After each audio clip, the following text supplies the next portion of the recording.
Stack dwindles, and the trap card shows up. Salem wasting no time asking for it all, and when you have two of the nines and a man doesn't even flinch, you begin to question whether or not this hand is good, but we've not come this far to step aside, have we? It's just the old adage again. I don't think, we have the 9 of clubs, so it's not 10-9 of clubs. Uh-oh. And it's not going to be his year. Yeah, I can't fold that one. Yes, you can fold that one. All in, 17 million. Casino Royale, double suited. Not like that, Tyler, do that. Not like that, Tyler, you always screw me. All right, so all the time you'll hear people say, oh, I couldn't, come on, I had to call, right? Well, you don't have to do anything. I couldn't fold that. Well, really? So I'm not going to pretend that I'm better than John Racener or anything like that, but I'm going to say that maybe he could have gotten away from this one. Let's just play it. Optimal play stats are going to be supplied alongside each player as they navigate their way through this pot. Notably devoid of Racener's nines under the gun for the time being. And Cruz, King Jack. Maybe it's we had post-flop. Is Racener it open here. post-flop? Can we get the wizard turned on, guys? This wizard's asleep at the wheel. Sixes now for Salem.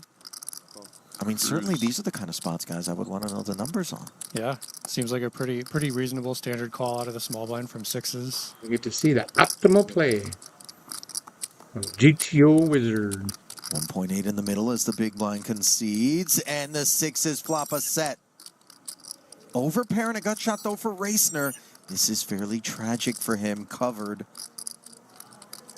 That's Now funny, you see GTO the Wizard says post-flop the donk numbers because you have a from range GTO advantage. Wizard favoring the check.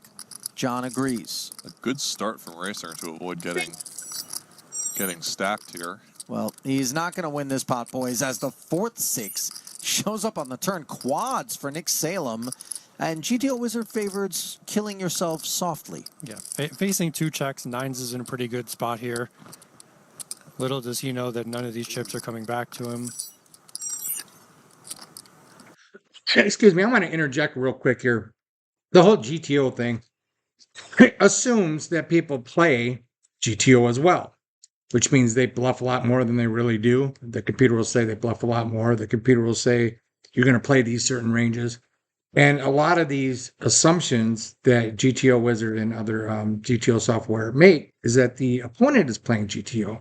That's one of the things that's nice about Pio Solver is you can actually node lock the ranges of your opponents of what they're really playing. So you can get a more accurate result because I hear all the time, oh, what was the correct answer here? What did the computer say you're supposed to do? Well, if your opponent's not playing GTO, that is useless what the computer says you're supposed to do. Like you have to go into Pio Solver and put in what they're exactly playing, and then based off of that and how they would play, let's say you know for a fact that on a draw heavy board if someone flops a set, there's no way they're not raising. So you can node lock that, for example, into like Pio Solver and then go through it, and then you'll get totally different answers. So, just because GTO Wizard says to do this, a lot of times it's totally wrong because it's making assumptions that just aren't true. Salem playing very tricky here, checking the turn with his quads. Maybe feeling like this is the only way he can get action from unimproved overfolds like that. And that is GTO recommended. By the way, I'm almost disappointed to see Nick fall in line with GTO Wizard because what I've come to learn about playing against Nick is expect the unexpected, but very much falling in line with the optimal approach. And now for Racener, of course, nowhere to go but call with the overpair and the gut shot, no less. Only we know that the man draws dead as the pot grows to 5.8 and his stack dwindles and the trap card shows up.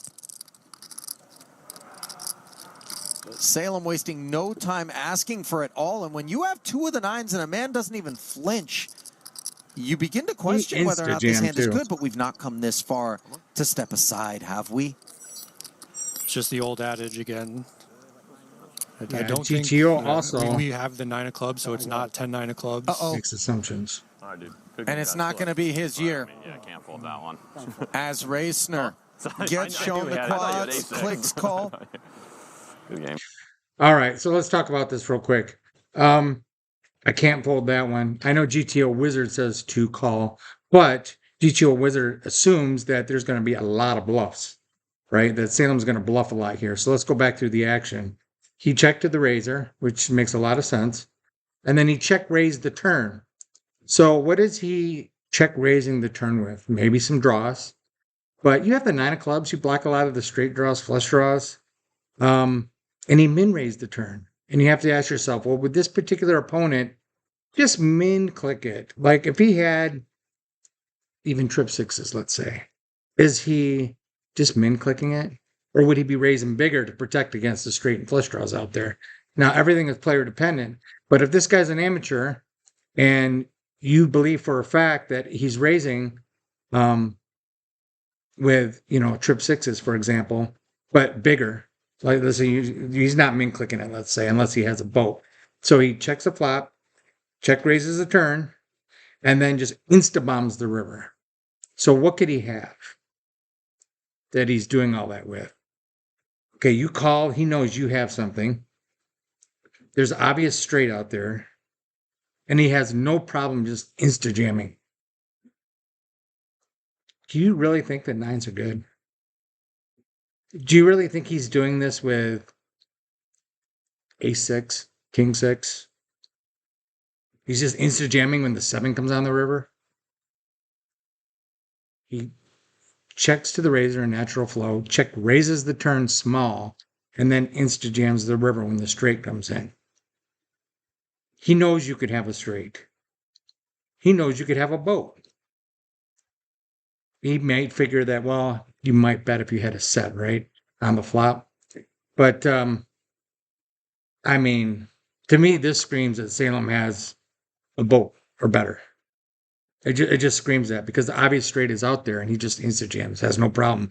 Even think about it. Plus, you block 2 of the 9s. So you're saying, well, he could have a 9 as well. That's highly unlikely. And, yeah, he could. But again, you have the 9, you have the 9 of clubs. So I wouldn't just say, oh, yeah, I have to call. It's a straight. I got a straight. I have to call. If I don't call that, what am I calling with? Well, against an amateur player, if you go back and think through the hand, you have to realize that the straight's probably not good. Given that action, given he's a rec player, given how he insta-jammed the river, I think this is a fold. And I know it's, I'm not saying I would have folded in the heat of the moment. I'm not sure what I would have done. But you can't just say it's, for sure it's a call. I mean, I have to call because I have a straight. You don't have to do anything. And, yeah, this is one where I think John could have got away from it. So if you like this stuff, like, subscribe. We're going to go through some more hands in the WSOP. I'm getting some information to be able to film in a local casino here. I've been playing and doing pretty good in these low buy-in tournaments. So I'd like to stream some of that for you guys and give you guys a chance to see some of the low stakes tournaments going around town. And again, like I said, subscribe. If you click on the Patreon, give me a couple bucks. I really would appreciate it. And we'll talk to y'all later.